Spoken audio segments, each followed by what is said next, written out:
J'ai 83 ans et je vais vous dire 12 choses sur le fait de vieillir dont personne ne m'avait prévenu. Pas une seule. Et j'ai 5 enfants, un médecin que je vois tous les 3 mois depuis 20 ans et plus d'amis bien intentionnés que je ne peux en compter. Pas un seul d'entre eux ne m'a assise et dit « Laura, voilà ce qui arrive réellement ». Alors je vais le faire. Je vais m'asseoir à cette table et vous dire la vérité. Les 12. Parce que vous méritez de savoir à quoi vous attendre. Et plus important encore, vous méritez de savoir que rien de tout cela ne signifie que vous êtes fini. J'ai besoin que vous compreniez quelque chose avant que je commence. Je ne vais rien enjoliver. Mais je ne vais pas non plus vous dire que vieillir n'est que perte, que déclin, que des choses qu'on vous enlève. Ce n'est pas toute la vérité non plus. Toute la vérité est plus difficile et plus intéressante que ça. Alors restez avec moi. La première, c'est oublier les noms. Et je veux dire les noms des gens que vous connaissez depuis des années. Je suis tombée sur ma voisine Carole à la pharmacie il y a environ 2 ans, Carole, à qui j'ai fait signe chaque matin pendant 11 ans, et je suis restée là à sourire et son nom avait tout simplement disparu. Évanouie. J'ai parlé avec elle pendant 4 minutes et je ne l'ai appelée par rien. Je suis rentrée et je me suis assise et c'est revenu dans la cuisine. Carole. Bien sûr que c'était Carole. J'ai eu honte pendant une journée, puis j'ai pris une décision. J'ai commencé à garder un petit carnet. Pas un journal médical, juste des noms, de petits détails, des choses qui comptent pour les gens. Quand je sais que je vais voir quelqu'un, je regarde d'abord les notes. Ça aide. La gêne ne devient un problème que si vous la laissez vous empêcher de vous connecter entièrement aux gens. Ne le laissez pas. La deuxième chose, c'est l'épuisement qui arrive sans prévenir. Pas la fatigue, l'épuisement. Le genre qui s'assoit sur vous au milieu de la préparation du déjeuner. Je serai debout au plan de travail, en train de couper une pomme, et soudain j'aurai besoin de m'asseoir. Juste m'asseoir. Pendant 10 minutes. Et je me sentirais stupide à ce sujet, ce qui rendait ça pire. Ce que j'ai fini par comprendre, c'est que votre corps ne vous trahit pas. Il communique avec vous.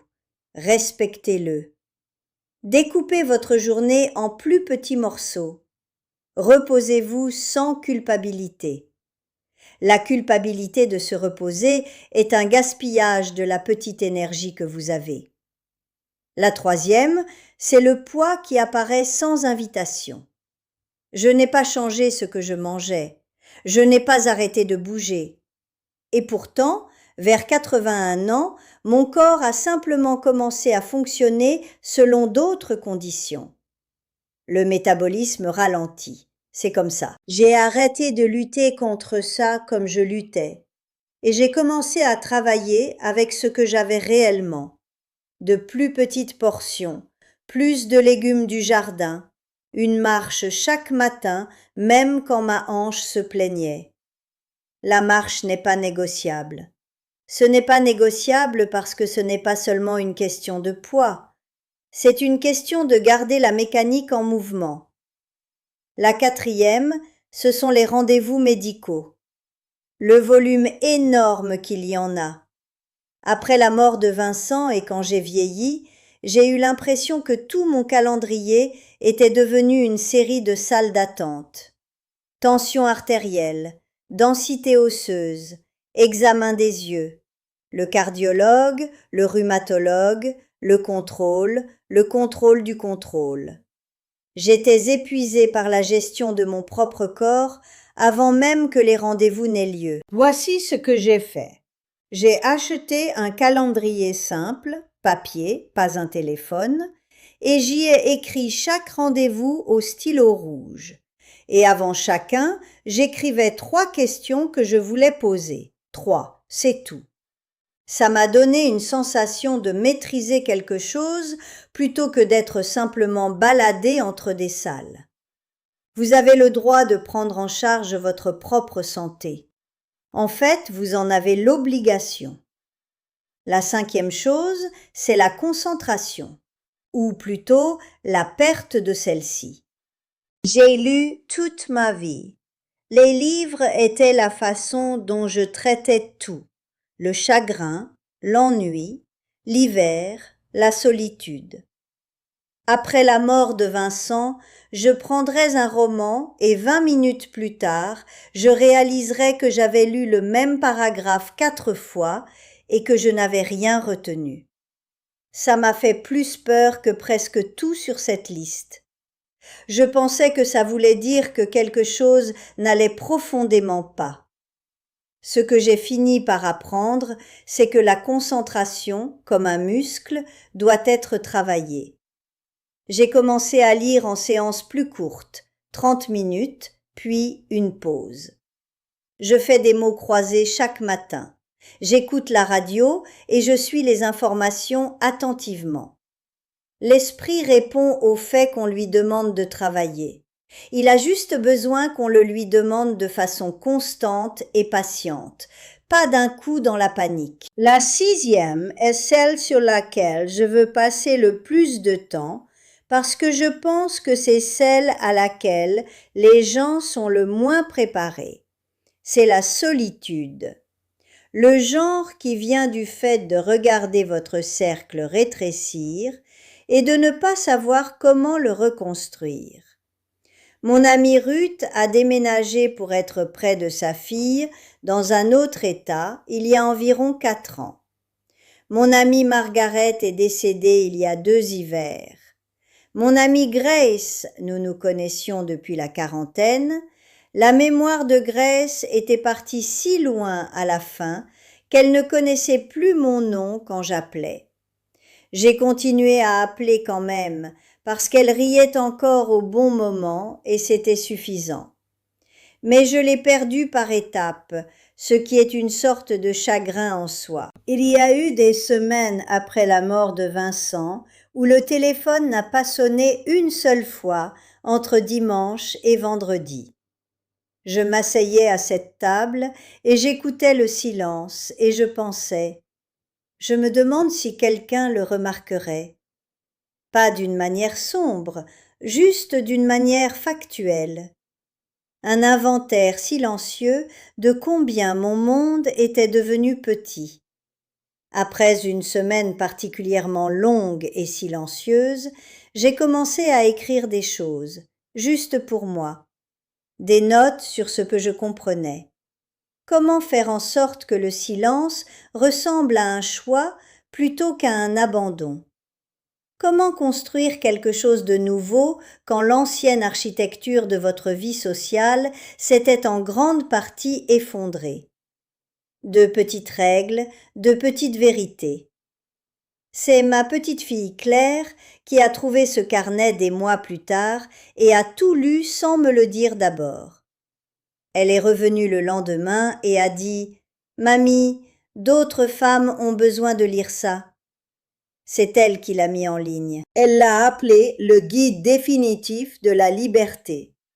Je me sens encore un peu étrange à ce sujet, honnêtement, mais j'y reviendrai à la fin de cette vidéo. Ce que je veux vous dire tout de suite à propos de la solitude, c'est ceci.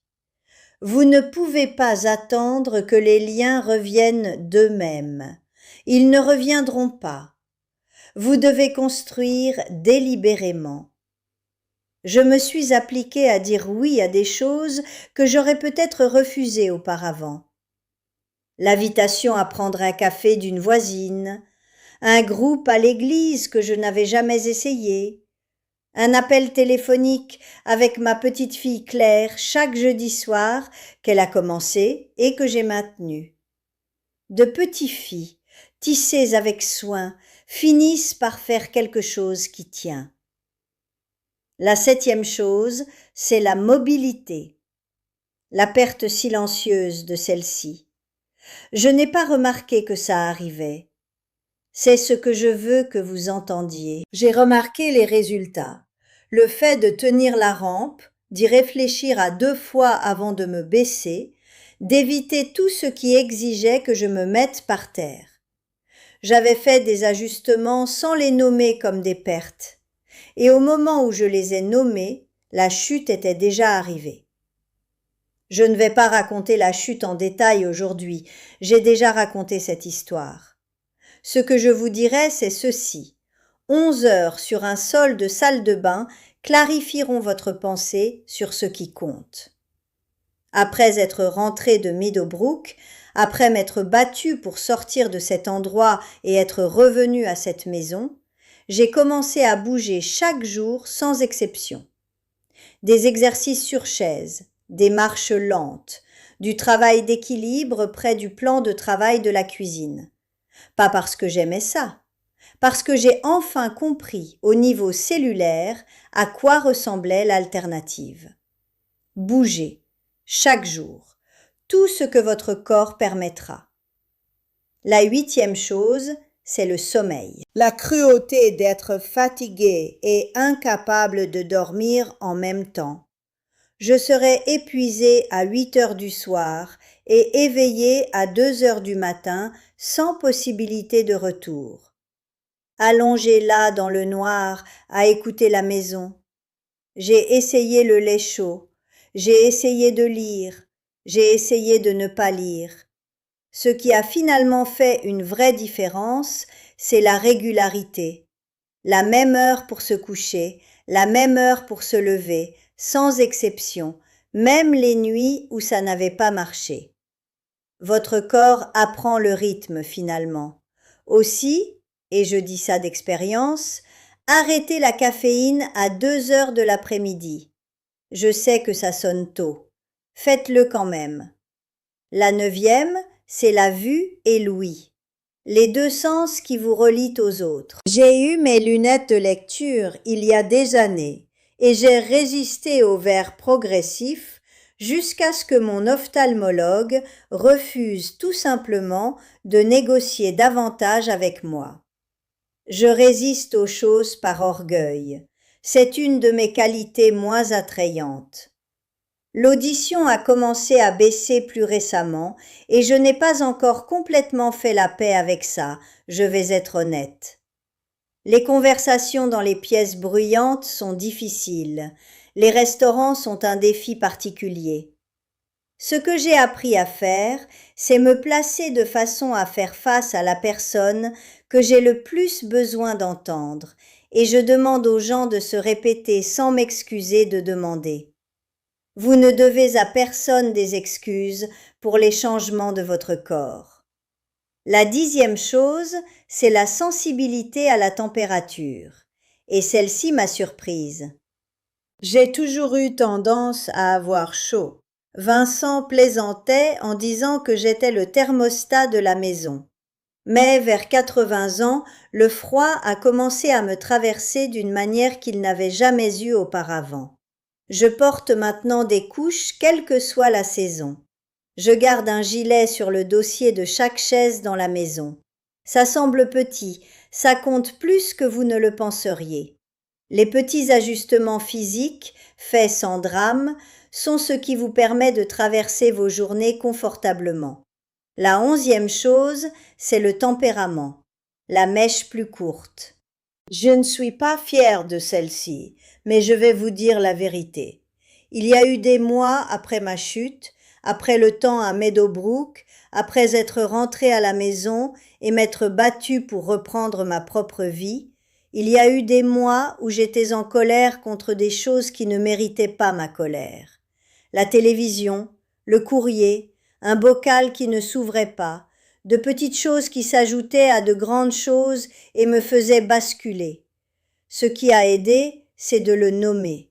Dire à voix haute « Je ne suis pas en colère contre ce bocal, je suis en colère à propos de quelque chose de plus grand, et j'ai besoin de rester avec ça un moment. » Ça a l'air simple, et ce n'est pas simple, mais c'est vrai.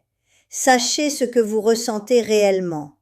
L'irritabilité est généralement du chagrin ou de la peur qui porte un déguisement. La 12e chose, et je l'ai gardée parce que c'est celle qui pèse le plus lourd, c'est la perte d'indépendance, ou plus précisément, la peur de celle-ci. Après ma chute, après Meadowbrook, mes enfants avaient un plan pour moi. Un plan très organisé, très aimant, complètement faux. Et pendant un certain temps, j'ai suivi certaines parties parce que j'avais peur et je n'étais plus sûre de ce dont j'étais capable. Cette docilité a failli tout me coûter. Ce que je sais maintenant, avec une certitude totale, c'est que demander de l'aide pour des choses spécifiques ne signifie pas céder votre vie. Vous pouvez demander à quelqu'un de porter les courses depuis la voiture et rester la personne qui décide de ce qui se passe dans votre propre maison. Ce sont deux choses entièrement différentes. Apprenez la différence. Protégez-la férocement. À propos de le guide définitif de la liberté, je dois être honnête avec vous. Mon fils David m'a encore appelé cette semaine. Il a appelé 3 fois ce mois-ci en me demandant de l'enlever. Il dit que ça embarrasse la famille.